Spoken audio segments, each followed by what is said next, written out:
What does the new DHS memo say about DACA? Where are we now today with DACA?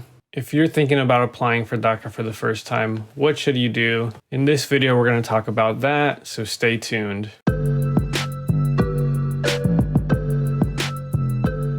In short, new DACAs are not being accepted. Advanced parole applications, except in exceptional circumstances, are not being accepted. Additionally, if you submitted a new DACA and you have a pending advanced parole application, it's likely going to be denied. Since we had the Supreme Court decision in June, it's just been a roller coaster ride, so many different news, Trump saying things, individuals working for immigration, for DHS saying one thing, and there's been a lot of conflicting news. There's been ups and downs. Unfortunately, this is where we're at right now. Unfortunately, DHS doesn't want to. They're not going to be accepting new applications. Another big change with the memo that was issued by DHS was saying that for individuals applying for new DACAs, the time frame for the work permit is going to be cut from 2 years to 1. You can do the math and it's pretty much double the price for 2 years. The memo mentioned, the reason they're doing that is just to give them time. That was what they're saying, that in order to decide what they're going to do with DACA, they want more time. So in the interim, this is the decision. This is what is going to happen after the Supreme Court decision. For whatever reason, it took them a month to do this. When there's been other injunctions, when there's been other decisions that, new rules and regulations, procedures from USCIS, it's often been the case that they publish it a lot quicker. For whatever reason, DACA has taken longer.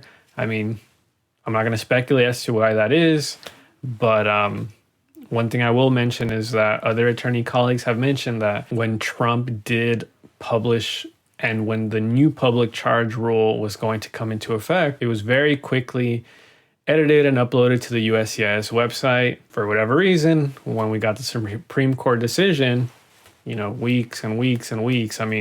Right now we're already in August. It took them over a month to finally decide, okay, this is where we're at right now. If you want to see more videos on this topic, please let me know by giving this video a like. So yeah, it's unfortunate. DACA applications now, the work permits based on DACA applications will only be for a year. USCIS has also recently submitted new changes to the fees that they charge. I'll post a link down below to that.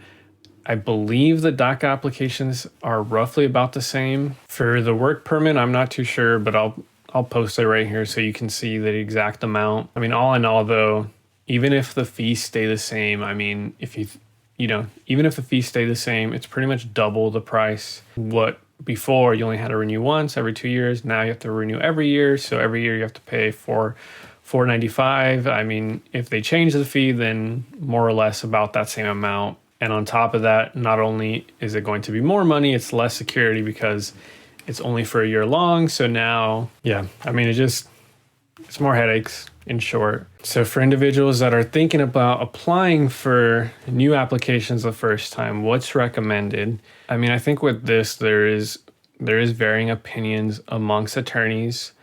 On the one hand, there are attorneys that are saying it's likely that immigration nonprofits, immigration organizations, law firms, AILA is currently thinking about filing a lawsuit, and others are thinking about filing lawsuits against the administration, against the president, against DHS. And as to what will happen with the lawsuits, we don't really know what's going to happen with the lawsuits because, one, the lawsuits haven't been filed. Two, we don't have any decisions. So a lot of this is just thinking it's just about, taking proactive measures. So for the individuals that are on this side that are encouraging people to apply for first-time DACAs, the reasoning behind that is, okay, let's say we have people that are eligible for DACA. They don't apply. If there's a lawsuit and it's positive to individuals that are waiting to apply for DACA, for people that could be eligible for DACA, the reasoning is that if there is a lawsuit and it holds in favor of the people suing the government, then the reasoning is that potentially the people that will qualify for that lawsuit, that will qualify as members of that lawsuit, that will be able to benefit from that win is individuals who applied for DACA, but had it rejected, had it denied. And it may be, I mean, a lot of this is uncertain, but it may be that for those that were eligible but didn't apply, then it may be that they don't have standing, they do not qualify, in other words, under that lawsuit. I mean, we don't really know what's going to happen, but I mean, that's the thinking for the individuals on this side that are encouraging people to apply for first-time DACA. It's so that if there's a lawsuit and they could be eligible to get DACA, they would qualify if they submitted DACA for the first time. On the other hand, there are attorneys that are saying, hey, you know, if you're eligible for DACA, you shouldn't apply. And the reasoning for that is, you know, we don't know what Trump's going to do. You know, one day he says he's going to treat DACA individuals with heart. The other day he's ending DACA. One day he's saying that we want to create a pathway for citizenship. The other day it's no, we really meant it was going to be a merit-based system. So for individuals on this side, it's, you know, there's just so many uncertainties with this administration. Although there is a potential reward of getting DACA, for these people, the risk outweigh the reward. Although under the DACA NTA, the notice to appear memos for when they do send people to removal proceedings, although that mentions that for individuals applying for DACA, unless they pose a risk to national security, unless they committed fraud with their immigration application, or if they have prior criminal history, they cannot, under the memo, send that information to ICE to begin removal proceedings. All in all, though, like the people in this camp are just saying, I don't want to risk this for my clients. And ultimately, that's where they're at. You know, before I did mention that perhaps, you know, after we had that decision from the Maryland District Court, then potentially it might have been something to consider to submit new DACAs.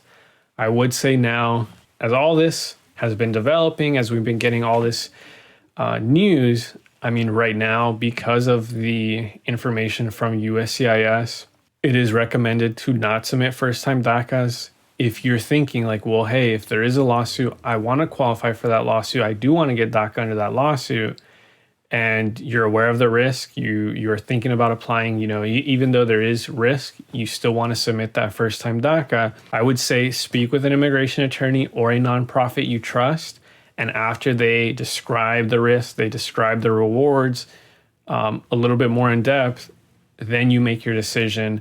But if you're going to be submitting your first-time DACA application on your own, I mean, I would strongly recommend against doing that. Get an attorney, get a nonprofit. I mean, there's plenty of nonprofits that will help you low cost or for free. And just being the case with all this uncertainty going on, I mean, that's what I would recommend doing for your first time. With the advanced parole applications, I mean, the memo itself from DHS mentions that in extraordinary circumstances, they can still approve advanced parole applications. They don't mention, you know, factors or examples as to when that would apply. But I mean, I would say if you're thinking about applying for advanced parole the first time, on the one hand, you already have DACA, so you have that protection against removal. You already have DACA, you have your work permit. So at least in that case, the risk is lower than first-time applications. I mean, there's still risk. Ultimately, I mean, the risk is a lot lower than a first-time DACA application. And if you're thinking about applying for advanced parole and, you know, this administration and the new decisions and the news that are going on have not dissuaded you, I would also recommend speaking with an attorney or a nonprofit in your area that you trust. If you learned something from this video, please let me know down below in the comment section. Don't forget to like and subscribe. Thank you and God bless.